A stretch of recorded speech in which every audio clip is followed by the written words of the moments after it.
Olá, bom dia, muito bom dia, mais uma manhã gostosa, bem-vindo, bem-vinda na nossa live matinal, Projeto 626, para aquele nosso encontro matinal, aquele bate-papo bem gostoso, para continuarmos então com a nossa sequência de encontros matinais, tá bom? Bem-vindo, bem-vinda, obrigado pela companhia tão agradável, tão gostosa nessas manhãs. Renato, bom dia, Rafa Peterose, bom dia. Silvia, também muito bom dia. Psicóloga clínica Renata, bom dia. Mara, também minha esposa, bom dia. A todos que estão chegando, bom dia, bom dia. Muito obrigado pela companhia de vocês neste bate-papo matinal.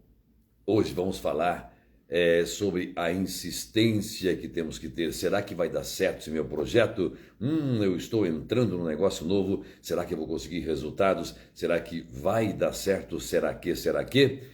E como pensavam os grandes conquistadores, os grandes inventores, os grandes criadores? Será que eles tinham certeza absoluta de que tudo daria certo? Ou eles decidiram enfrentar realmente a situação, não é?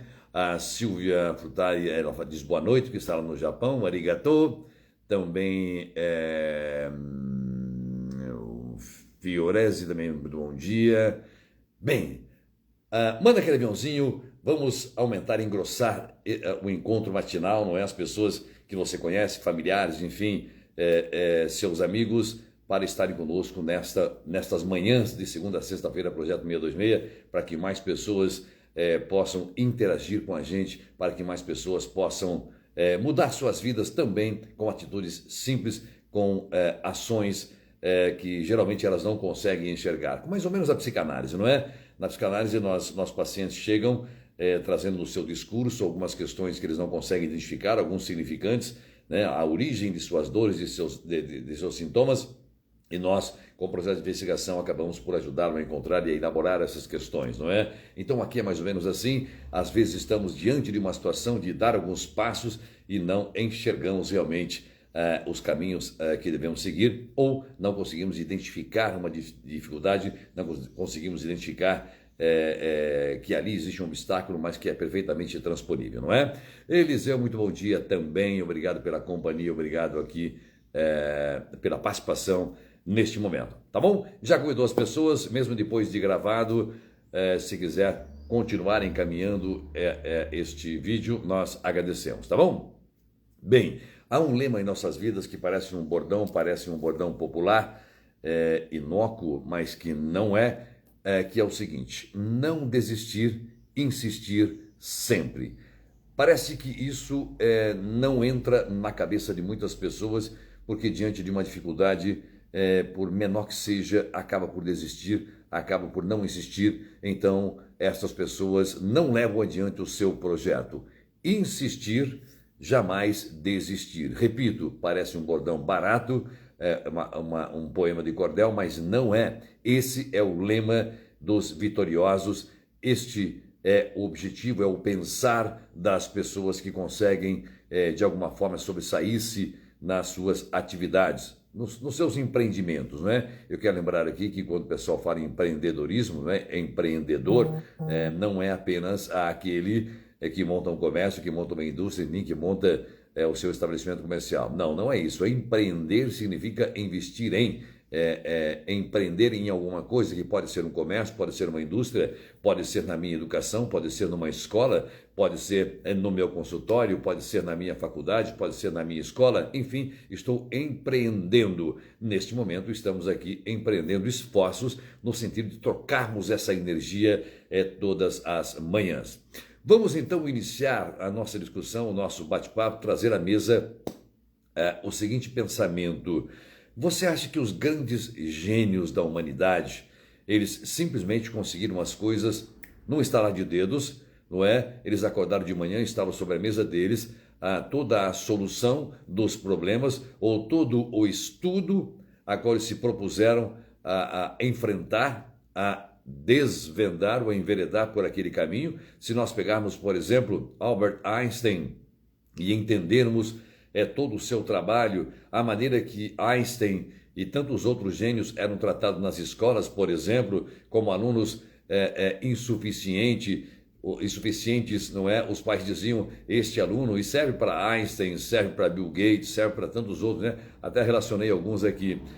Nikola Tesla, por exemplo, o gênio da eletroeletrônica, vamos nos lembrar que um dos professores dele disse é muito melhor que você saia da escola e volte a capinar café com seus pais, porque a escola não é o seu lugar. Você é doido, você é um moleque doido, você é um garoto maluco, você não aprende sequer escrever. E Nikola Tesla se transforma no maior de todos os gênios, desde aquela época até hoje, no ramo da eletroeletrônica, um gênio da eletrônica, com muitas e muitas e muitas descobertas, e depois de sua morte, aquela história dos baús, não é? Enfim, documentos roubados, talvez ele tenha desenvolvido muitas outras coisas ou equipamentos que não foram desvendados, porque os documentos foram roubados, assim por diante. E daí também muito bom dia. Bem, se nós pegarmos, tem tanto aqui, Bill Gates, por exemplo, o Walt Disney, não é? O Walt Disney com sua dislexia, dificuldade na escola também, você só pensa nisso, só pensa em desenhar, você tem que aprender física, química, matemática, você não consegue aprender. Lembrando que naquela época, não é, a questão do autismo, da dislexia, TDAH, TED, ansiedade, não eram levados em considerações, hiperatividade, não eram levados em consideração, porque não havia estudo suficientemente, né, este avanço suficientemente para identificar essas crianças na escola com suas hiperatividades, os gênios da história. Portanto, eles eram tratados de uma maneira singular, de uma maneira até desprezível. A escola não é lugar para você, porque você não tem condições de acompanhar a turma. Pelo contrário, os professores então não percebiam que eles estavam um passo à frente e que suas percepções eram muito, muito, muito diferentes.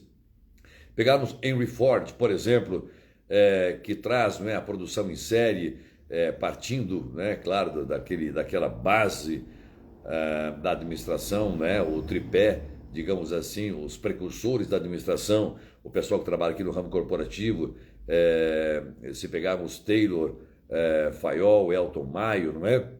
O Ford, ele pega naquela ocasião a produção em série, não é? Onde ainda não se levava em consideração o desenvolvimento psicossexual dos funcionários, enfim, tal, era a produção, produzir mais num tempo menor, com menor custo e assim por diante, não é?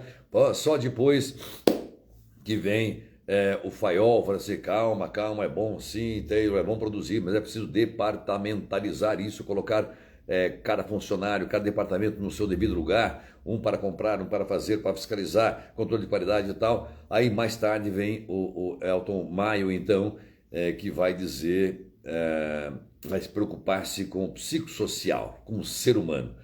Todo esse processo de evolução não foi, e o Ford vem depois, implementando então a esteira que nós conhecemos hoje, a produção em série, que trouxe os movimentos repetitivos. Aliás, falando em movimento repetitivo, é interessante para entendermos um pouco sobre isso que estou trazendo, sobre essas invenções, sobre esses avanços. Charlie Chaplin, ele faz um filme Tempos Modernos, né? Onde ele trabalha numa esteira e depois sai da fábrica e fica aqueles movimentos repetitivos, né? Numa crítica, evidentemente, ao sistema, àquele pensamento sistêmico que havia naquela ocasião, onde o homem é máquina, o homem vale o que tem e não o que é realmente, né? Fizemos uma live aqui sobre ser ou ter.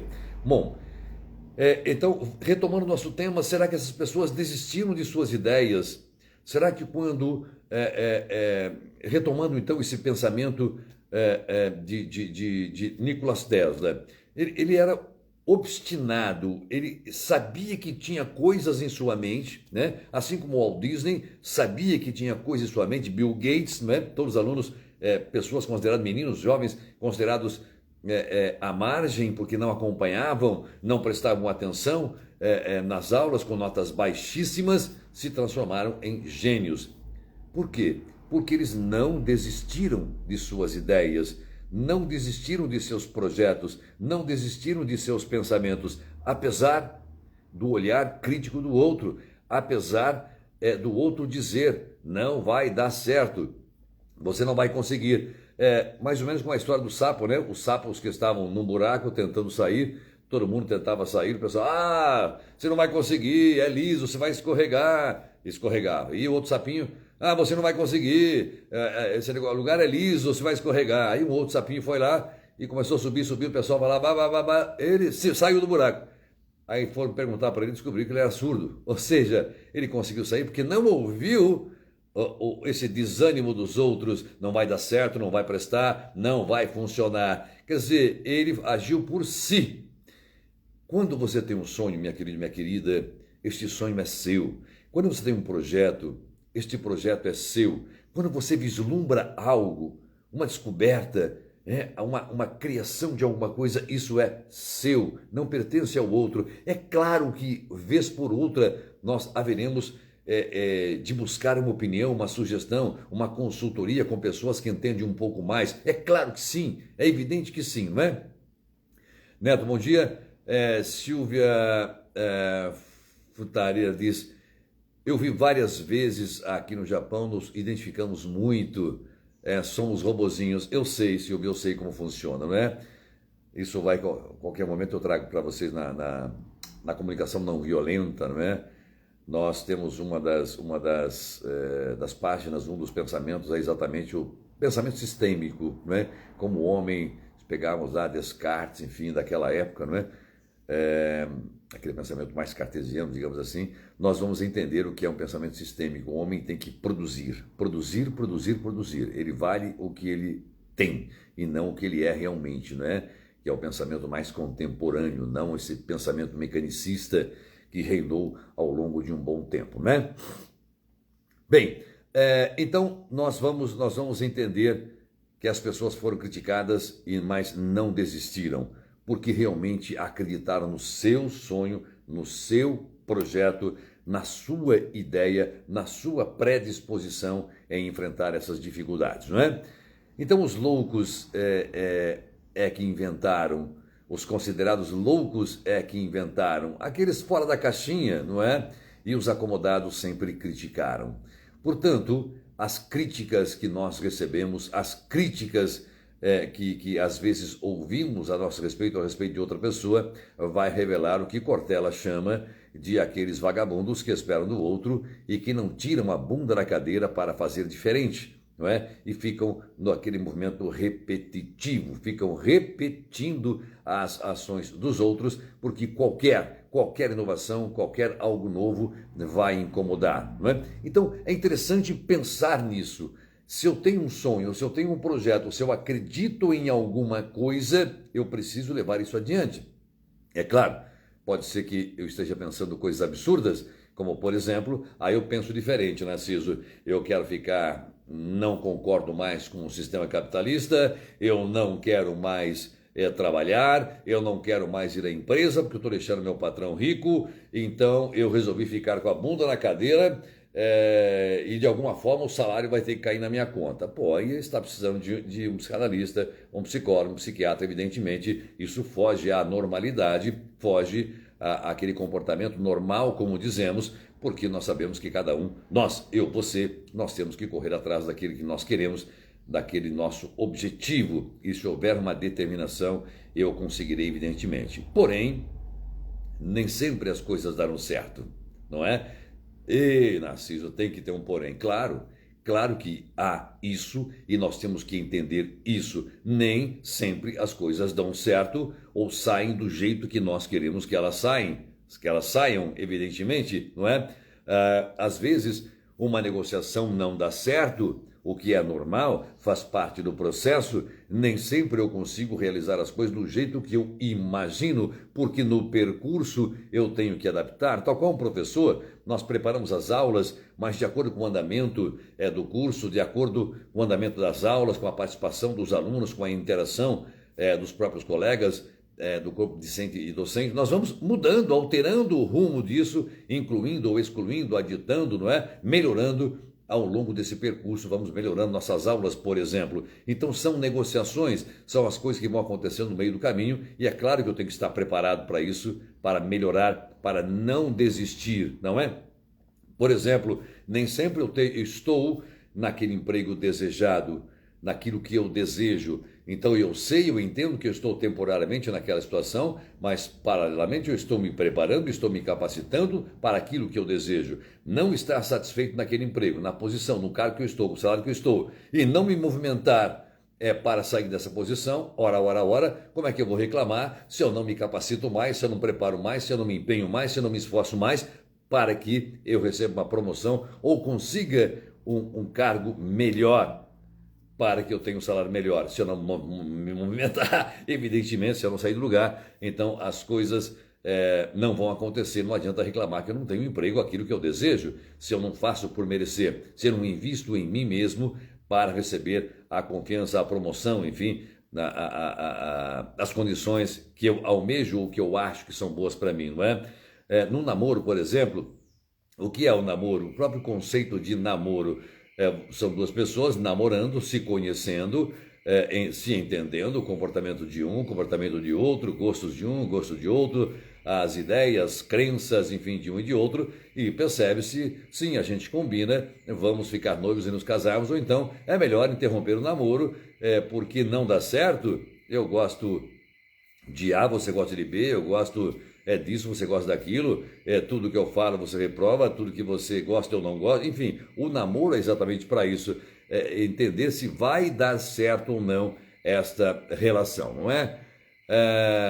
Sérgio, também muito bom dia, bem-vindo. Bem, num casamento, apesar do namoro, apesar do noivado, às vezes o casamento não dá certo, porque diferentemente do noivado, do namoro, o casamento é aquela vida cotidiana, não é? Todo dia acordando, dormindo junto, as manias, pequenos detalhes, aquele copo sujo, aquela xícara suja, aquela toalha molhada em cima da cama, o sapato jogado pela casa, não é? Nós vamos, às vezes, as pessoas vão percebendo que não conseguem conviver com os pequenos detalhes. E pode não dar certo. Ninguém é obrigado a permanecer num casamento se estiver infeliz, se não gostar do comportamento do outro, se a presença do outro lhe causa tristeza, lhe causa angústia, lhe causa desgosto, não é? Se aquilo se torna tóxico. Portanto, não é obrigado a conviver, né? Nós temos sempre que insistir e persistir para que as coisas deem certo, mas não insistir e persistir naquilo que não dá certo. Ora, afinal, errar humano, permanecer no erro é burrice, então nós temos que ir nos corrigindo, retomando, reescrevendo esses caminhos quando as dificuldades vão surgindo, transpondo as dificuldades. É assim que a ciência avança, por exemplo, muitas descobertas foram empíricas, no experimentar, no testar, no retestar, no fazer de novo, no conferir resultados. Isso é ciência. Quando as repetições, os resultados vão dando certo. Se na ciência funciona assim, nossas vidas também. Eu vou tentar. Caramba, todo mundo fala que gosta de pimenta, eu vou experimentar comer pimenta. Se eu não experimentar essa pimenta, eu não saberei sequer se eu gosto ou se eu não gosto. E eu estaria apenas repetindo o que o outro fala. Ah, pimenta é muito ruim. Você comeu? Não. Ué, como que você sabe? Falaram. Ué, se falaram, eu não estou agindo por mim, estou pensando pelo outro, estou falando o que o outro falou, portanto eu não sou diferente, eu estou assujeitado. Meu querido, minha querida, é muito fácil perceber quando eu ajo por mim, por meus sonhos, por minhas vontades, não é? É por meus desejos, meus projetos, minhas ideias, ou quando eu estou alienado, assujeitado ao outro, o outro dizendo, não faça isso porque não vai dar certo. Olha, fulano, ciclano, Beltrano tentaram e não deu certo. E você acaba não fazendo porque acredita no outro, o outro falou que não vai dar certo. Ma caspita, Dio santo, o sonho é seu, o projeto é seu, a ideia é sua. Não tem que o outro dizer se vai dar certo ou se não vai dar certo. Ele não sabe o que você está pensando, o caminho que você planeja perseguir, não é? Vilma, bom dia também, tá bom? Bem, as mudanças que nós fazemos em nossas vidas, por que nós resistimos tanto em mudar? Por que resistimos tanto em mudar, em sair do status quo? Já falamos isso aqui, isso cabe em qualquer live, em qualquer situação em nossas vidas, porque aquela situação, né, o momento atual, a situação que estamos vivendo, nós estamos numa zona de conforto, nos acostumamos até com as dificuldades, nos acostumamos com tudo o que ali existe, com as pessoas, com o enfadado pernilongo que fica... acostuma ali e acaba não saindo, porque há uma zona de conforto, há um ganho secundário. E este ganho secundário nos ilude e nos segura, nos prende naquele lugar, evitando que alcemos voos altos, não é? Então eu tenho que insistir, eu tenho que acreditar no meu projeto, acreditar nas minhas coisas, naquilo que eu acredito, que eu acho, que eu sei que vai dar certo, porque aquilo sai de mim. Eu sei que vai dar certo. Você já fez isso? Não, mas eu quero experimentar, eu quero testar, eu quero tentar fazer isso, não é? Quando as pessoas vão abrir um negócio, por exemplo, aqui no Brasil nós temos uma taxa de fechamento de empresas muito alta, não é? Me parece, eu estou meio desatualizado, mas me parece que cada 100 empresas que abrem, 70 fecham antes do primeiro ano, não é?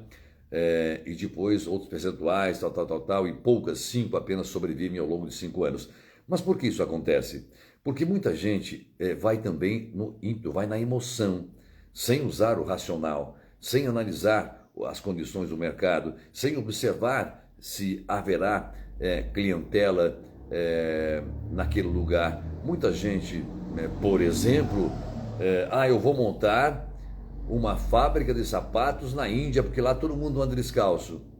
Meu amigo, você vai falir, porque então vou montar um açougue na Índia, você vai falir, porque lá a cultura deles é essa, você não vai vender sapato e não vai vender carne de vaca, pelo contrário, você vai preso. Então não adianta, nós temos que entender, fazer uma análise de mercado. Eu vou bater em todos os asilos para vender prancha de surf. Aí você reclama, meu Deus do céu, meu negócio não dá certo, eu sou azarado porque ninguém compra de mim. Meu amigo, tenha paciência, né? Não vai dar certo. É preciso uma análise de mercado. Esse meu projeto, esse meu sonho, eu preciso fazer uma análise. Eu preciso abrir uma perspectiva, prospectar aquilo, ver o mercado, ver a viabilidade, entender se aquilo é aceito ou não, minha ideia, meu projeto, aquilo que estou empreendendo, para ver se funciona, para depois ou não ficar reclamando que as coisas não deram certo. Assim acontece nas transições também. Nós, enquanto professores, como é que orientamos as transições de carreira? Vamos falar basicamente em psicanálise ou psicologia, enfim, não importa, na nossa área, que é saúde mental, não é? Então, um aluno de psicanálise ou de psicologia fala assim, eu trabalho no escritório e eu quero montar o meu consultório, né? O que eu faço? Nós não orientamos para que saia do emprego, abra o consultório e bota uma plaquinha, psicólogo, psicanalista, e amanhã as pessoas estão fazendo fila para querer ser atendido por você. Não é assim que funciona? Claro que não, né? Então, na transição é um processo lento, é um processo delicado, é um processo moroso que exigirá de você uma certa racionalidade para entender, eu vou fazer uma transição, não é? Eu trabalho no horário comercial, no emprego que eu estou atualmente e vou abrindo vagas antes de entrar no trabalho, na hora do almoço, à noite, aos sábados, aos feriados, eu vou atendendo minha clientela até que eu perceba que eu consigo deixar aquele emprego para dedicar-me a esta nova atividade. Mas você pensa que é fácil? Claro que não é fácil. Não é fácil destacar-se, não é fácil crescer, né? Não é fácil subir na vida, não é fácil ganhar destaque. Quando eu falo destaque, não é só dinheiro, não é? Fama, não é isso. Mas não é fácil ganhar prestígio, ganhar reconhecimento. Eu tenho que fazer por merecer, eu tenho que mostrar aquilo que eu sou, mostrar minhas habilidades. Não é fácil prosperar no negócio. Eu tenho que investir, eu tenho que provar que minha ideia funciona, eu tenho que convencer a clientela. Então, meu querido e minha querida, aqui vale de novo aquela premissa do Mário Sérgio Cortella, quando ele fala que aqueles desanimados, não vai dar certo, e não vai prestar, meu Deus do céu, são vagabundos, que fica cobrando do outro a solução daquilo que ele detecta, mas não faz. Ele joga para o outro essa responsabilidade, né? Então, quando somos, Elga, bom dia, Dani, bom dia, quando somos proativos, a proatividade, eu saio deste lugar de depender do outro, eu tiro a bunda da cadeira e vou na direção daquilo que eu quero, persistindo, insistindo. Claro que com pensamentos racionais, com foco, com determinação e, se necessário, buscando ajuda dos profissionais que entendem, que sabem, que são as consultorias. Lembrando mais uma vez, para encerrarmos esse bate-papo de hoje, que nós não nascemos sabendo de tudo e que, apesar de termos empreendedores, vamos pegar no plano comercial, empreendedores que sabem executar tarefas, nós temos outros empreendedores que sabem planejar negócios, outros empreendedores que sabem vender, têm a habilidade de negociação, outros empreendedores, enfim, com várias características diferentes. Por isso que as parcerias funcionam. Eu tenho uma ideia brilhante, mas não tenho dinheiro. O outro diz, eu tenho dinheiro, eu posso investir na sua ideia. Tornam-se sócios e o negócio funciona, são parcerias. Essas parcerias, realmente, elas podem funcionar de verdade. Tá bom? Aproveita, manda um aviãozinho aí para os colegas, familiares, amigos e amigas, avisando que todos os dias, segunda a sexta-feira, temos o nosso encontro matinal, tá bom? Projeto 626, um bate-papo, sempre com um tema interessante para nos tirar desse lugar comum. E eu fico feliz que muita gente fica mandando mensagem depois dizendo obrigado, professor, você tem mudado minha vida, mudado minha percepção, mudado a forma que eu estava enxergando a minha vida e a mim próprio. Eu começo a entender que não adianta se eu não tirar a bunda da cadeira, as coisas não acontecerão. E não acontecerão mesmo. Se eu disser que tenho medo, se eu disser que não tenho coragem, evidentemente eu não sairei desse lugar, porque o meu medo, a minha falta de coragem me impedirão de tirar a bunda da cadeira e caminhar rumo àquilo que eu quero. Tá bom? Grande beijo, tenha um ótimo dia e nos vemos amanhã de novo às 6h26 da manhã. Grande beijo, bom trabalho, tchau, tchau.